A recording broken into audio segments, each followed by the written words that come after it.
Eli Carter had lived alone on his ranch for many years. The land stretched far beyond what his tired eyes could see. Every morning he woke up to the sound of wind brushing through dry grass and the low hum of cattle somewhere in the distance. His days were quiet, almost too quiet. Sometimes he would talk to his horse, not because he expected a reply, but because he missed the sound of another human voice. He had once dreamed of building a family, but life had other plans. Time passed, and now, at 40, loneliness was the only thing that stayed with him. One Saturday, he rode into the small town of Willow Creek. The market was full of noise, people trading, laughing, arguing about the price of corn. Eli came only to buy supplies, some feed for his animals, nails for fixing the barn door, and a new pair of gloves. But near the end of the main street, he saw a strange crowd gathering by the old tavern. Curiosity pulled him closer. A man with a red face and dusty clothes stood on the porch, shouting to anyone who would listen. His voice slurred as he waved a bottle in one hand and a piece of paper in the other. "Come on, someone make me an offer," the man yelled. "She don't speak, she don't hear, but she works fine. Strong girl, can cook, clean, take her off my hands," the crowd murmured. Some laughed, others looked away. Eli's stomach tightened. He followed the man's pointing finger and saw a young girl standing by the steps. Her hair was tangled, her dress torn, and her bare feet were covered in dust. She looked no older than 16. She wasn't crying, but her eyes, big, gray, and tired, looked as if they had cried all their tears long ago. She clutched a small cloth doll in her hands, its face faded and one arm missing. The drunk man continued to shout, "She's deaf, can't hear a word, but she's a good worker. My wife left me and I can't feed her no more. Somebody take her or she'll starve." The people laughed again, some whispering cruel things. Eli felt anger burn in his chest. He couldn't believe anyone would treat their own child that way. The girl looked down at the ground, her lips trembling as if she didn't understand what was happening. But there was something in her eyes, a quiet pain that spoke louder than any word. Eli stepped forward before he could stop himself. "How much?" he asked, his voice low but firm. The man blinked, surprised. "You mean it? You'll take her?" Eli nodded slowly. "How much?" The drunk scratched his chin, grinning with missing teeth. $50, he said. "She's strong even if she don't hear you." Eli reached into his coat and pulled out the money he had saved for new fencing. His hands shook as he handed it over. He didn't even know why he was doing this. Maybe it was the way the girl stood so still, so quiet, like a broken bird waiting for the next storm. Maybe it was because no one else in that cruel crowd cared. The man snatched the money and stumbled back toward the tavern. Without another word, he left. The girl remained frozen, staring at Eli with wide eyes. He spoke softly. "It's all right now. You're coming with me." She didn't reply, of course, but she seemed to understand. He took off his coat and placed it around her shoulders. She flinched at first, then held it tightly, as if afraid it might be taken away too. Eli guided her to his horse, a gentle brown mare named Daisy. The girl hesitated, looking at the animal nervously. Eli spoke in a calm tone. "She won't hurt you. Come on." He helped her climb up, then mounted behind her. The crowd slowly broke apart, losing interest. As they rode away, Eli didn't look back. He didn't want to see that man again. He didn't want to remember the laughter. The sun was sinking when they reached the open fields outside town. The air turned cooler, carrying the smell of sage and dust.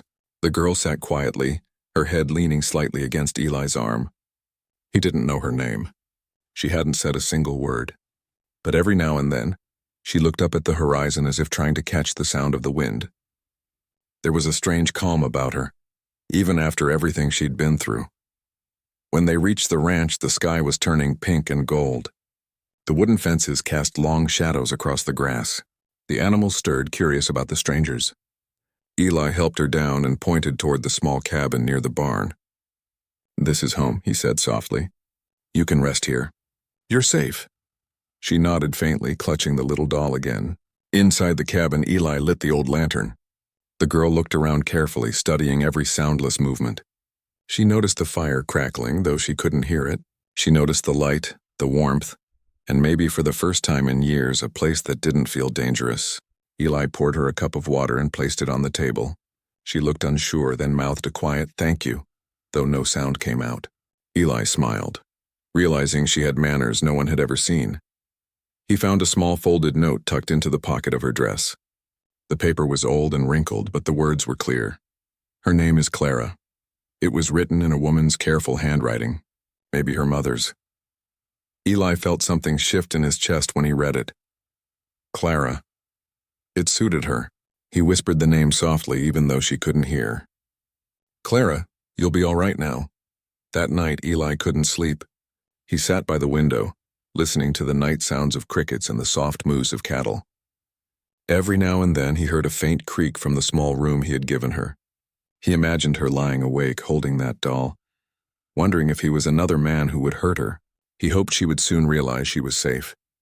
He had no plans for her, no reason beyond kindness, but somehow he felt his quiet ranch would never be the same again. The next morning, sunlight poured into the kitchen. Clara stood by the doorway holding a broom. She had already started cleaning the floor.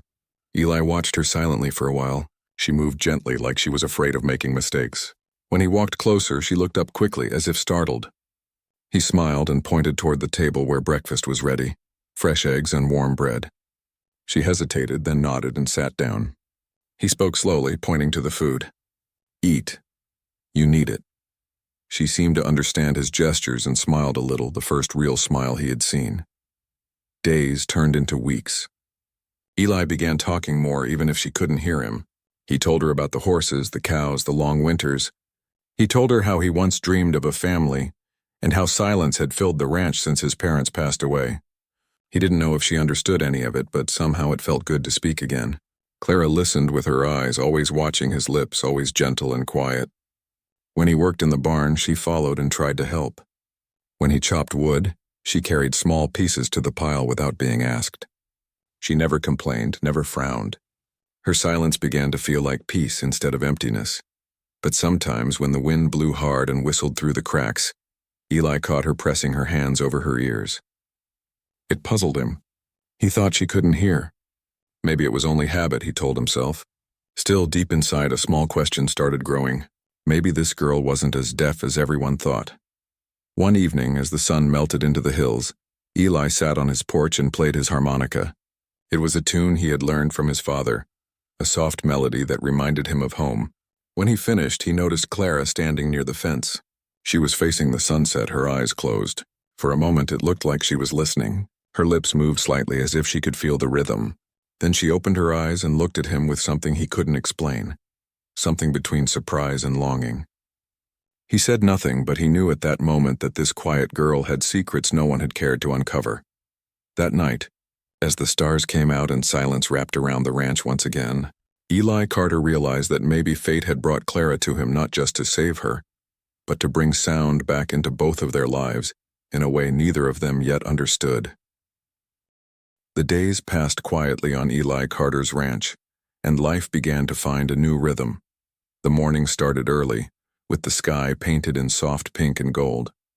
Clara would rise before the sun, slipping out of her small room to sweep the porch or fetch water from the well. Eli often found her already working when he came out with his coffee. She moved like a shadow, gentle, careful, always silent. He would nod to her, and she'd return a shy smile, the kind that made her eyes brighter for a second before fading again. At first, communication between them was awkward. Eli would point, gesture, and use simple hand signs to explain chores. She understood most of them easily, and when she didn't, she would watch closely, then copy him until she got it right. He was amazed by how quickly she learned. Sometimes she would even surprise him by finishing a task before he asked. The barn stayed cleaner, the animals were well fed, and the kitchen began to smell like fresh bread and herbs again. Eli didn't remember the last time his house had felt so alive. Still, the silence between them felt heavy at times. Eli had grown used to talking to his horses, but having another person nearby who couldn't answer him made the quiet feel different. It wasn't lonely anymore, but it was strange. He tried to speak anyway, hoping she could at least feel comfort in his voice. He'd tell her small stories about the ranch, about his late parents, about how hard the winters used to be. Clara would watch his lips move, her gray eyes calm and focused. Sometimes she would nod or laugh softly, though he wasn't sure if she understood. Yet there was something peaceful in those one-sided talks. One evening, Eli returned from fixing a fence near the north field. He was tired and dusty, but when he opened the door, he stopped in surprise. The table was set neatly with 2 plates. A pot of stew simmered on the stove, filling the room with the smell of onions and herbs. Clara stood beside it, holding a wooden spoon. When she saw him, she smiled proudly, then motioned for him to sit.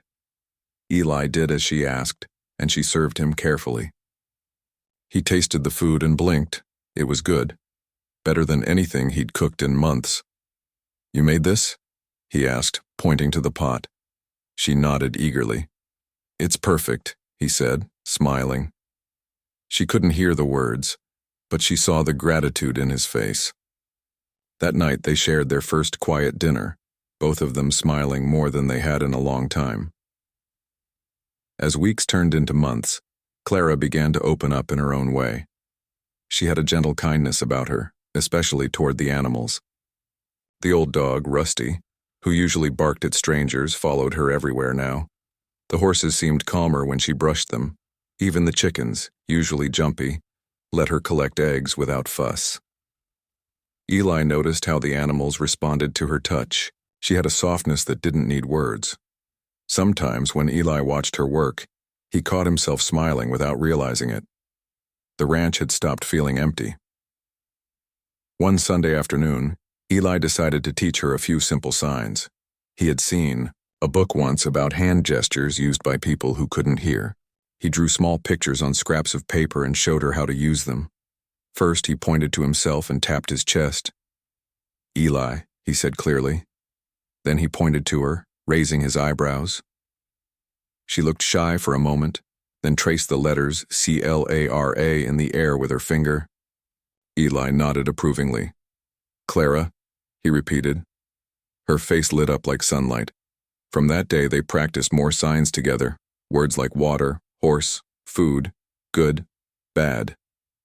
Sometimes he'd make mistakes, and she'd laugh, covering her mouth quickly, as if afraid she'd done something wrong. Eli always smiled and said gently, "It's okay to laugh." She began laughing more often after that. Each evening, Eli played his harmonica on the porch. The old tune carried across the fields, slow and soothing. He thought Clara couldn't hear it, but he noticed something one evening that made him pause. She stood by the door, eyes closed, swaying slightly to the rhythm. Her fingers tapped against her leg, perfectly in time with the music. He frowned softly. Could she actually hear a little? Or was she just feeling the vibration? He didn't ask. He didn't want to break whatever peaceful thing was happening. One day, while Eli was mending a fence near the barn, Clara came running toward him, waving her arms. Her face was pale, and her hands pointed toward the barn. He turned quickly and saw smoke rising through the cracks in the roof. Without wasting a second, he ran. Inside, one of the lanterns had fallen into a pile of hay. Flames were spreading fast. Eli grabbed a bucket of water, then another, shouting for her to stay back. But she didn't. She picked up another bucket and joined him, throwing water on the fire with surprising strength. Together, they managed to put it out before it spread too far. Eli coughed from the smoke, wiping sweat from his forehead. When he turned to her, she was trembling, her face covered in ash. He gently took her hand. "You saved my barn," he said softly, pointing to his heart to show gratitude. She just looked at him, breathing hard, and then gave a small nervous smile. In that moment, Eli realized she had noticed the smoke long before he could smell it. Her senses were sharper than most. Maybe she couldn't hear words, but she felt the world in ways others couldn't. That night, while Eli cleaned up the mess, Clara sat quietly by the porch steps. She looked thoughtful, almost worried. He played a soft tune on his harmonica to calm her, and when he finished, she whispered something, so soft he almost missed it. He froze. The word was barely there, cracked and shy but real. "Music," she said. Eli's heart stopped for a moment. He turned slowly to face her. "What did you say?" She looked frightened, as if she had done something wrong. He walked closer, kneeling in front of her. "Say it again," he said gently. Her lips trembled. Music, she repeated, a little clearer this time. Tears filled her eyes as if she expected anger. But Eli smiled, his own eyes wide with disbelief. "You can hear me?" he asked softly. She nodded, covering her ears as if to prove it. "Sometimes," she whispered. "Not loud, but I hear some things." Eli felt a mix of shock and wonder. All this time everyone had called her deaf, but she could hear faintly. She could hear enough to recognize the sound of his harmonica. He reached out, touching her shoulder gently. "You hear music," he said slowly. She nodded again, tears rolling down her cheeks. For the first time since he had met her, she cried, not from fear, but from relief. He wiped her tears carefully, unsure what to say. "It's a miracle," he whispered. The following days were filled with quiet discoveries. Eli began speaking more often, slower and clearer. He noticed that when he was close enough, she caught certain words. She smiled when he said her name, or when he laughed. Sometimes she'd close her eyes as if testing which sounds reached her. She told him in broken whispers that her father had shouted too much when she was young. She couldn't understand him then, and over time, he stopped trying. When she didn't answer, he believed she was deaf. No one ever bothered to take her to a doctor. No one cared to find out the truth. Eli felt his heart ache for her. He thought about how much pain she must have carried, living in a world that refused to listen to her. But on his ranch, she wasn't the deaf girl anymore. She was Clara, the girl who could hear the wind in her own way, who could feel music through her bones, who had saved his barn and somehow, his life too. One evening, as the sky turned orange and the crickets began their soft song, Eli sat beside her on the porch. He didn't bring the harmonica that night. Instead, he spoke quietly, telling her how grateful he was that she was there. She didn't catch every word, but she understood the meaning. When he finished, she leaned her head against his shoulder, and for a long moment, they sat together watching the stars appear one by one. The world was still silent for her in many ways, but in that silence, she found something she had never known before: peace. And Eli realized that the quiet ranch that once felt empty now had its own kind of music, one that only needed a heart to hear. The next morning, sunlight spilled gently through the windows of Eli Carter's ranch house. Clara was already awake, sweeping the front porch while humming softly. It was a new sound in the quiet ranch, a faint tune, unsteady yet full of life. Eli stood at the doorway watching her, unable to stop smiling. The girl who once seemed trapped in silence was now humming to herself. He could hardly believe how much had changed in just a few days. When Clara noticed him, she froze for a moment, embarrassed. "Sorry," she whispered, her voice uncertain, as if she thought she had done something wrong. Eli shook his head quickly. "No, Clara, it's beautiful," he said slowly, making sure she could see his lips. She blushed and nodded, then went back to her sweeping. Her small, quiet song filled the morning air like a warm breeze. After breakfast, Eli decided to take her out to the pastures. The grass was tall and golden, swaying under the light wind. He wanted her to see more of the land, her new home. Clara followed beside him, holding her hat tightly so it wouldn't blow away. She looked around with wide eyes, amazed by the open sky, the green fields, and the horses running freely near the fence. She had never seen anything like it before. Eli pointed to one of the horses, a gentle white mare named Belle. "She's friendly," he said, guiding Clara closer. The horse turned its head, sniffing Clara's hand curiously. Clara laughed quietly when the horse's warm breath tickled her fingers. She looked at Eli with a bright smile that made his heart feel strangely light. "She likes you," Eli said. Clara nodded, whispering, "She's beautiful." Her voice was soft and broken, but each word sounded stronger than before. For the next few days, Eli began to show her everything about ranch life. He taught her how to feed the animals, fix the fences, and milk the cow. He even taught her how to ride Belle slowly across the field. At first, Clara was scared, gripping the saddle tightly, but Eli walked beside her, holding the reins. "You're safe," he said calmly. She trusted him, and little by little her fear faded. Soon her laughter echoed across the land, the kind of laughter that made even the birds stop and listen. Every evening after their work, Eli would light a small fire outside and they'd sit together watching the sun disappear behind the hills. Sometimes he'd play the harmonica, and sometimes Clara would close her eyes, humming along softly. One night, after a long tune, she looked at him and said quietly, "I can hear more now." Her voice trembled with happiness. "The fire, the horses, even you." Eli blinked, hardly believing it. "You can hear the fire?" he asked, pointing to the crackling flames. She nodded eagerly. "Little sounds, not all. But I can." Tears welled in her eyes again, but this time they were tears of joy. Eli leaned back, staring up at the stars. "That's a miracle, Clara," he said softly. "You deserve it." She didn't answer, but her smile said everything. As the days turned warmer, Clara's confidence grew. She began to help Eli more in the fields, learning the rhythm of the ranch. She also began to talk a little more. Her words came slowly, like a child learning language for the first time. But Eli never rushed her. Every time she spoke, he listened carefully, nodding, encouraging her. Sometimes she'd get frustrated, shaking her head when she couldn't find the right word. Eli would smile gently and say, "You're doing great. You've come farther than anyone ever thought." One afternoon, they rode together to the nearby town to buy supplies. It was Clara's first time returning there since the day her father had sold her. She sat nervously on the horse, her hands gripping the reins. Eli noticed and spoke softly, "You don't have to be afraid. Nobody can hurt you now." She nodded, though her eyes were full of memories. When they reached the general store, people stared. They recognized her, the girl who was once sold like an object. But now she looked different, healthier, stronger.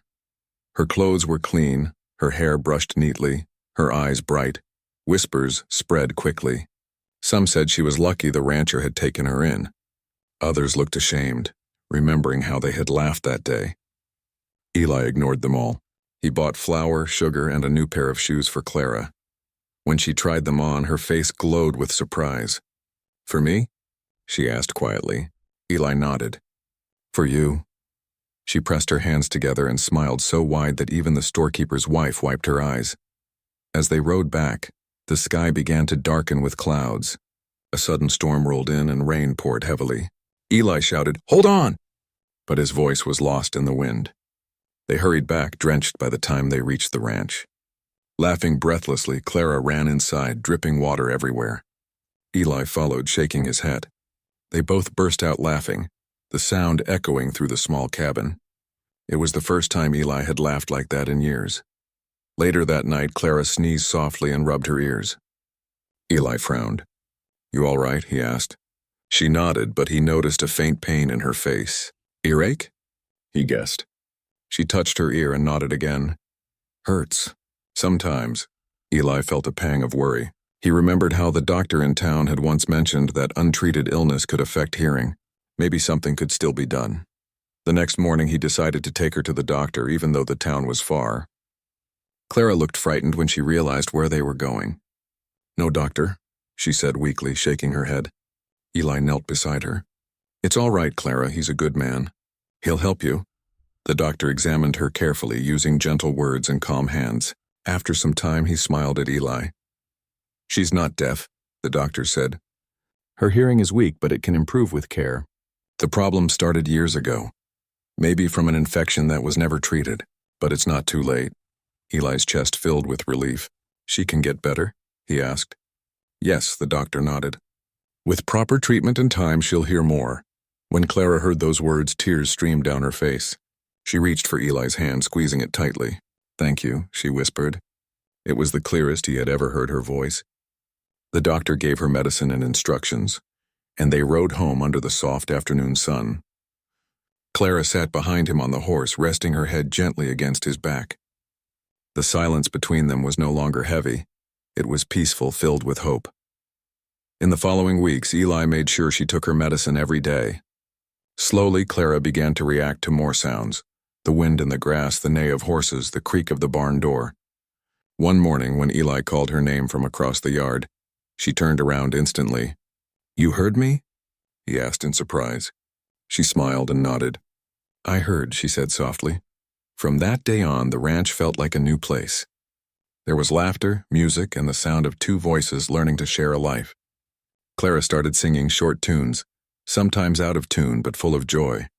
Eli would stop his work just to listen. It was as if the quiet ranch had finally found its song again. One night, under a sky full of stars, Clara looked at Eli and said in her small, gentle voice, no one ever listened before. He looked at her for a long moment, then said softly, maybe they didn't know how. She smiled, and for the first time, Eli realized something deep. Sometimes people aren't truly deaf because they can't hear. They are deaf because no one ever speaks to them with kindness.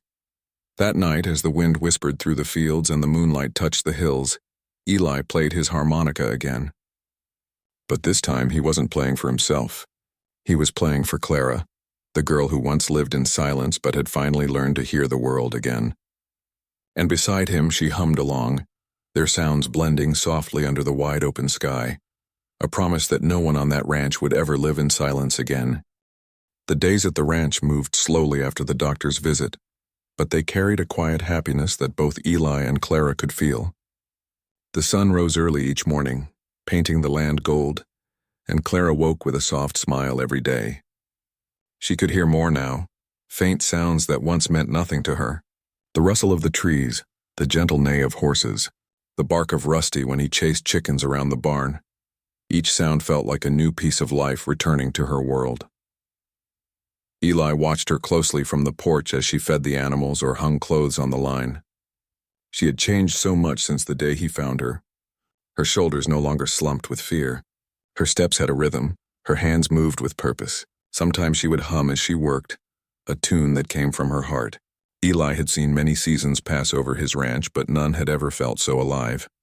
One afternoon, as Eli repaired a broken gate, Clara came out with 2 glasses of cold lemonade. She tapped him on the shoulder and handed one to him. He thanked her, speaking clearly so she could read his lips. Then she did something unexpected. She spoke without hesitation. I heard thunder this morning, she said softly. Eli's eyes widened.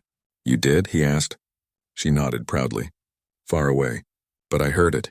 Eli smiled, full of pride. That's good, Clara, that's real good. He looked up at the clear sky. No thunder now, but maybe rain later. She tilted her head and listened to the breeze. I can tell, she said. Her words were broken but sweet, like a child learning to speak for the first time.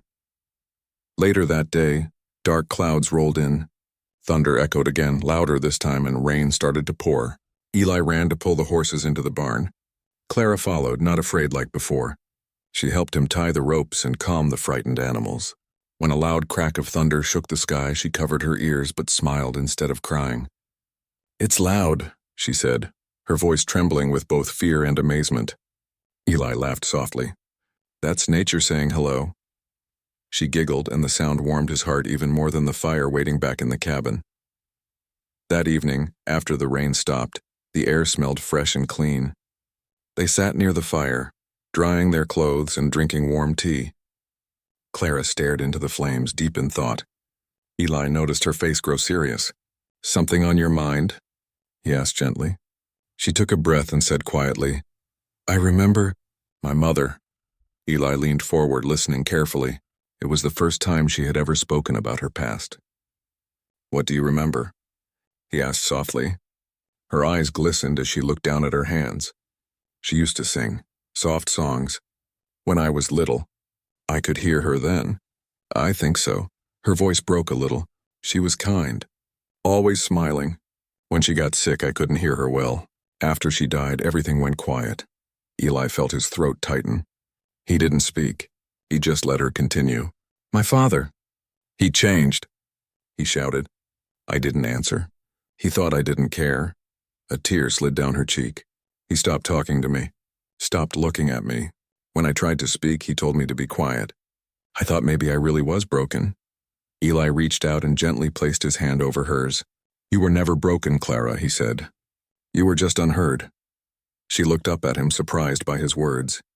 Unheard? She repeated. Yes, Eli nodded. People didn't listen. They didn't try to understand. But you were never less than anyone else. You're strong. Stronger than most. She blinked back more tears, her lips trembling into a small smile. You listened, she whispered. No one ever did. Eli looked into the firelight flickering across her face and said softly, Sometimes listening doesn't need perfect ears, just a kind heart. For a long time, neither of them spoke. The silence between them felt different now, warm, full of meaning. Over the next few weeks, Eli noticed more signs of her healing. Clara had begun to talk more each day. She asked questions about the ranch, about the sky, about the stars that covered the night. Eli loved answering her. They spent hours under the porch roof at night watching constellations. Eli pointed out the Big Dipper and told her old cowboy stories his father had once shared. Clara listened with wide eyes, holding her small notebook where she wrote down the words she wanted to remember.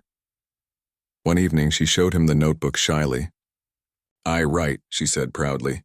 The pages were filled with shaky letters and simple drawings of the ranch animals. On one page, she had written sound of rain, sound of Eli's voice, sound of music. Eli smiled warmly as he read it.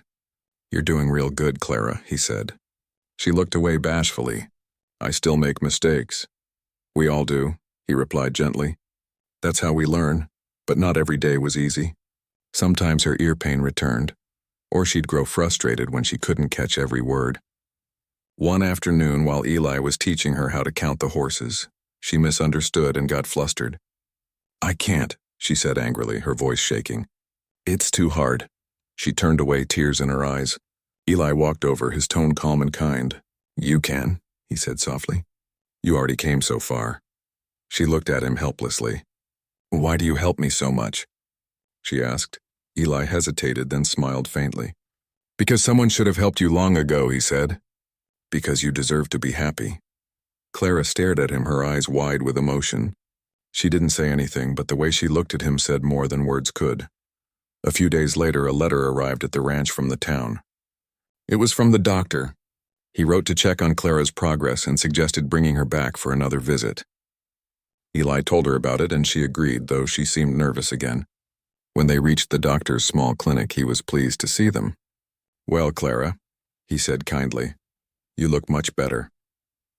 He tested her hearing again, using a soft tuning fork and gentle words. When she responded to more sounds than before, he smiled. "You're healing, young lady. I'm proud of you."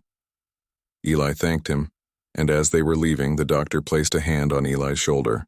"She's lucky to have someone like you," he said quietly. Eli just nodded, feeling both humble and grateful. On the way back home, Clara rode beside him instead of behind him this time. The sky was bright and blue, the wind cool on their faces.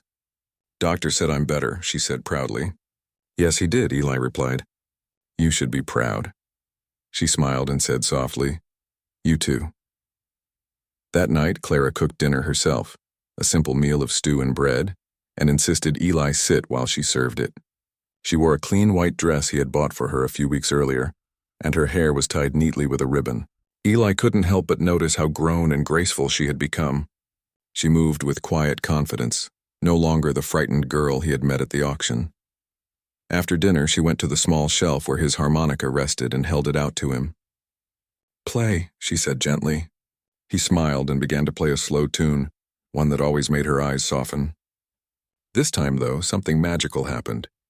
Clara began to sing along, softly at first, almost a whisper, but then clearer. Her voice was light and pure, carrying through the room like a bird's song. Eli stopped playing, amazed. "Clara," he said, "you can sing." She smiled shyly. "I remember my mother's song. I can hear it now." Eli's eyes filled with emotion. "Your mother would be proud," he said quietly. "And so am I." Clara looked down, then whispered, "You gave me back my sound, Eli." He shook his head slowly. "No, Clara, you found it yourself. I just listened." The fire crackled gently, and the night wrapped around them in peace. For the first time in years, Eli Carter felt complete, not because his ranch was full, but because his heart was. And as Clara hummed softly by the fire, the sound of her voice mixed with the faint echo of the wind outside, filling the once lonely ranch with something it had never known before, a sense of home. The months that followed were some of the happiest Eli Carter had ever known. The ranch that once echoed only with the sound of wind and creaking wood now carried music, laughter, and the gentle rhythm of a new life. Clara had changed everything without even trying. Her soft voice filled the spaces where silence once lived, and her laughter made the quiet hills feel warm again.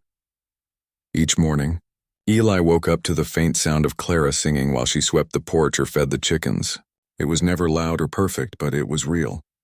Her hearing had grown stronger, and though she still missed some words, she could now recognize sounds that once felt far away. The rustle of trees, the moo of the cows, even the sound of the morning bell from town carried by the wind. Every sound was a small miracle to her. One chilly morning, Eli found her sitting by the corral sketching in her notebook. She looked up and smiled when she saw him. "I'm drawing you," she said shyly. He laughed softly. "Me? Why?" She pointed to his hat and said, "Because you look like the ranch." He chuckled at her words, touched by the innocence behind them. "I look like the ranch, huh?" She nodded seriously. "Strong, quiet, and good." Her voice cracked a little on the last word. Eli didn't say anything for a moment, only looked at her with eyes full of pride. That day, as they worked side by side, Eli realized just how much she had grown. The girl he had rescued out of pity was now the heart of his home. The ranch wasn't just his anymore, it was theirs. She cared for every corner of it, from the animals to the flowers she planted near the porch. She even named the young foal born last month Hope, saying softly, "Because that's what this place feels like now." Sometimes people from town visited. Word had spread about the deaf girl who could now sing. Folks came by pretending they had always cared. Clara greeted them politely, though she never said much. Some apologized quietly for laughing that day when her father sold her, but she never spoke of her past again. She had let it go, leaving it behind like dust in the wind. One Sunday, the local pastor stopped by on his horse. He brought a letter for Eli from an old friend and stayed for lunch. When he saw Clara helping with the food, he smiled warmly. "You've got yourself a blessing here, Eli," he said kindly. Eli nodded. "More than I ever expected." The pastor looked at Clara and said gently, "Child, the Lord surely gave you a second life." Clara smiled, touching her ear. "And sound," she added softly. The pastor chuckled and said, "Yes, and sound too." After he left, Clara sat on the porch steps beside Eli, swinging her feet slowly. "Do you think my mother can hear me sing in heaven?" she asked quietly. Eli looked at her tenderly. "I believe she can," he said. "I think she's been waiting to hear it all this time." Clara's eyes filled with tears, but they were happy ones. "Then I'll sing more," she whispered. For her. That evening, Eli took out his harmonica and played a tune softer than ever before. Clara sat beside him, humming gently, her voice blending with the music. The sky turned orange, then purple, then deep blue, filled with stars. For the first time, Clara wasn't just listening with her ears. She was hearing with her whole heart. As time went on, Clara became more confident in everything she did.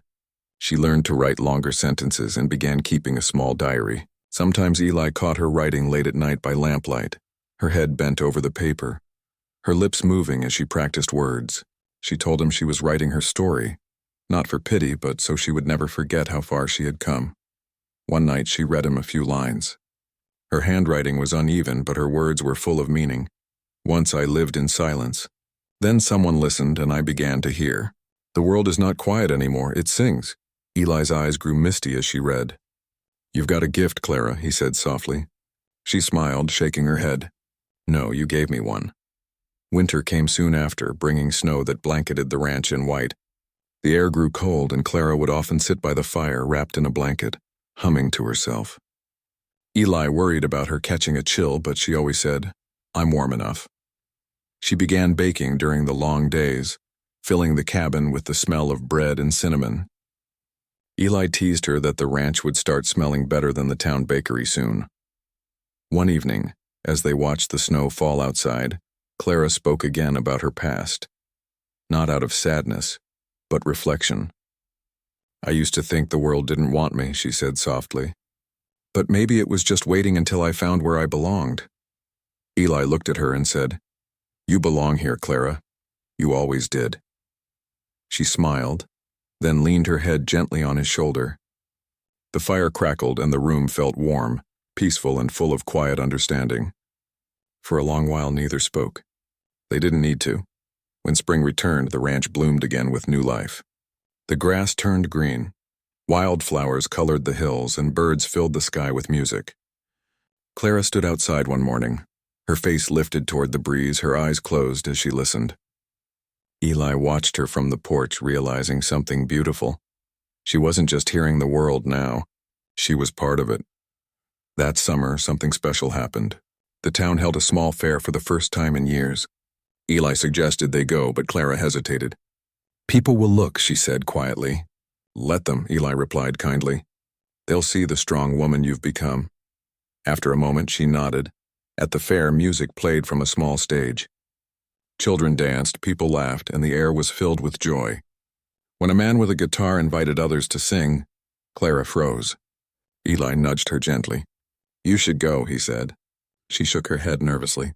"I can't," but he smiled. "You can. You've been singing to the wind for months. Let them hear it too."